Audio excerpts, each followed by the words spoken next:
This is BRICS Africa Channel at NASREC IBT Summit.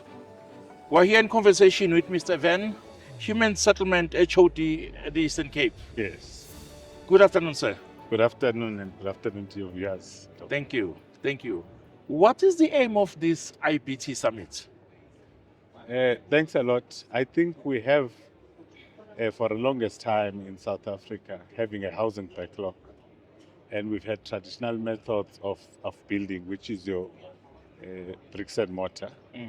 The Innovative Building Technology Summit brings about new technologies of development across the country and across the provinces.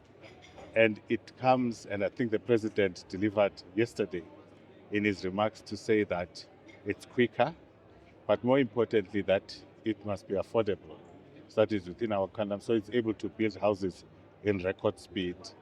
As you saw even yesterday when the minister was presenting, she gave us numbers of people that are on the HSS, the backlog. So this summit is here for the country to be able to deal with the backlog that we have in terms of human settlements and be able to attend to the 2.5 million households that need housing so that we can be able to build faster and affordable within the quantum that we have.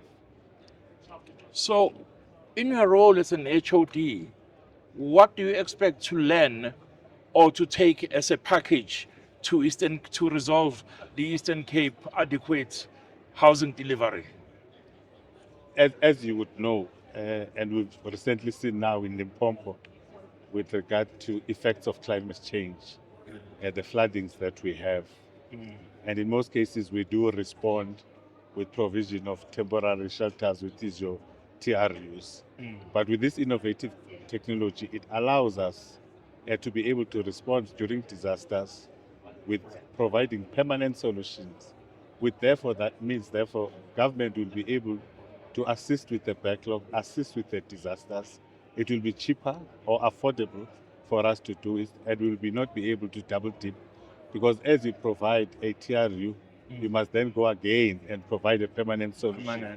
But in cases of disaster now, a real-time response by government, being able to provide permanent solutions, and with technology and with our rural space as a rural province, we are able, in terms of our road conditions, be able to get the material there quicker and faster, and we are able to respond to disaster. And I think from the Eastern Cape province, not only in terms of disasters, in the upgrading of informal settlements, especially in situ upgrading of informal settlements, with these new technologies, we are able to build faster and able to deal with the mushrooming of these informal settlements, because we are not only then providing water and sanitation, we do provide permanent solutions in those particular informal settlements.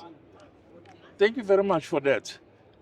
Will the summit, or has the summit in its resolutions also tackled the compliance standards?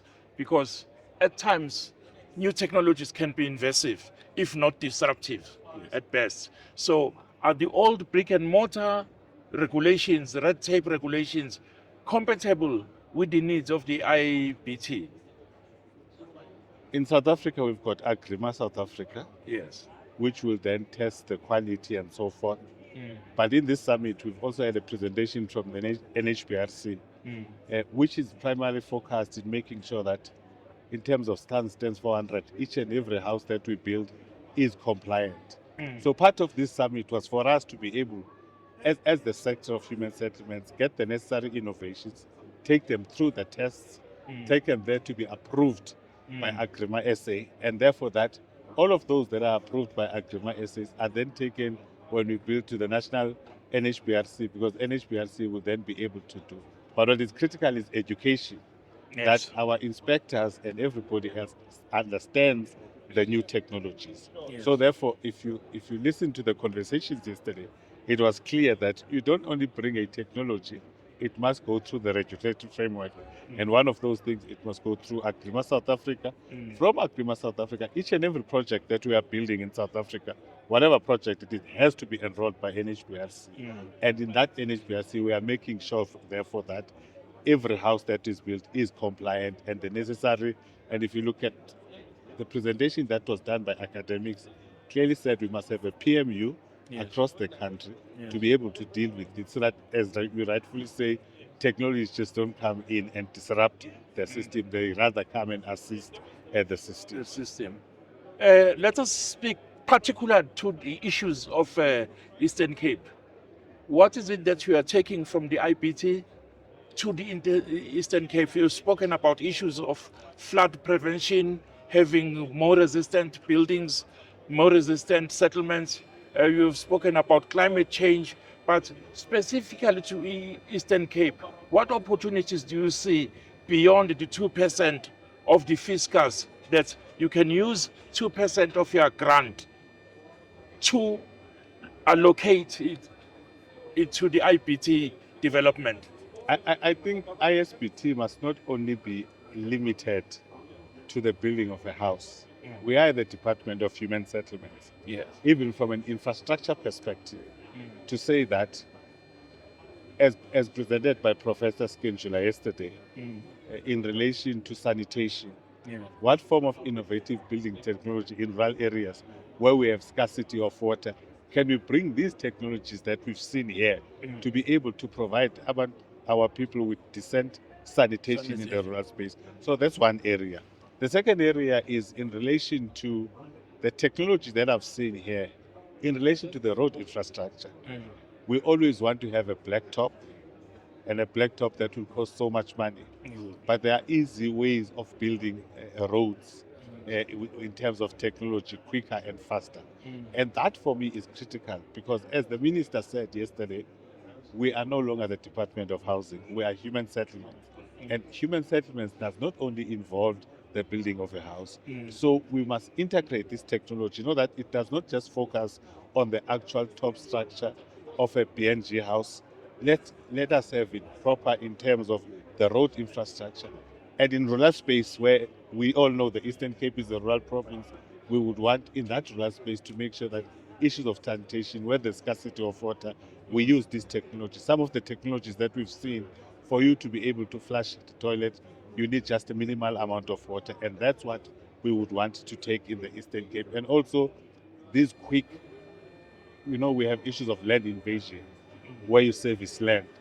But if you have a house that can be done, as you saw from the University of Johannesburg, in 8 hours, you are able to say, once this space has been now serviced, fully serviced, we are able to build a settlement in quick time, so that we prevent land invasions around our province. Last question. We've seen many IBT summits in another form, of course. Yes. What is it that will prevent this summit? What are the resolutions in place and goalposts that are already in place in order to prevent the IBT summit from just becoming another talk show? One of the critical documents that is going to be presented and signed here is a social compact with South African local government. And that, for me, is the most important aspect of it, because the stakeholders that are here are very critical.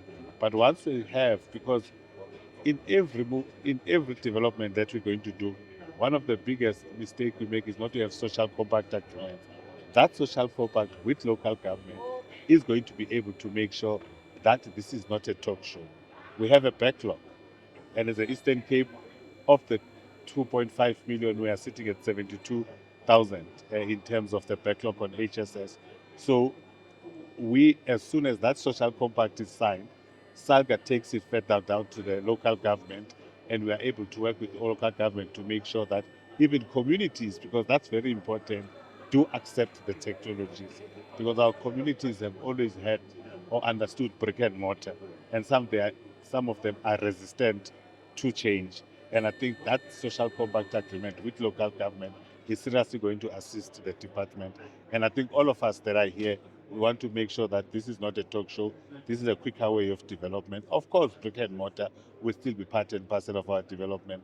But I think what we've seen from the stands and what has been presented and the academia that has been here clearly shows that it's about time that the province of the Eastern Cape does move towards innovative building technologies.